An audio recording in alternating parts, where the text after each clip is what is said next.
Pemerintah Aceh melalui Dinas Pendidikan Daya Aceh menggelar acara pembukaan Musabaqah Qiraatil Qutub (MQK) ke-1 tahun 2019 di halaman depan Masjid Raya Baitur Rahman Banda Aceh. Hal ini disampaikan oleh PLT Gubernur Aceh Nova Iriansyah MT yang diwakili oleh Sekretaris Daerah Aceh Dr. Taqwallah M.Kes bahwa kegiatan musabaqah ini telah menjadi kalender tetap pemerintah Aceh yang menjadi tempat bagi santri untuk beraktualisasi diri di hadapan publik.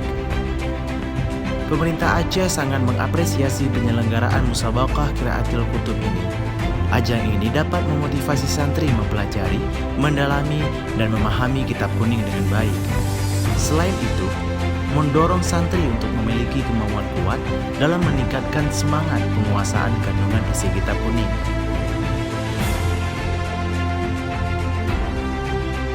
Sementara itu, Kepala Dinas Pendidikan Daya Aceh Haji Usama El Madani SAG MM saat memberikan laporan panitia menyampaikan terima kasih yang tidak bertepi kepada semua pihak yang telah membantu menyukseskan acara MQK ini.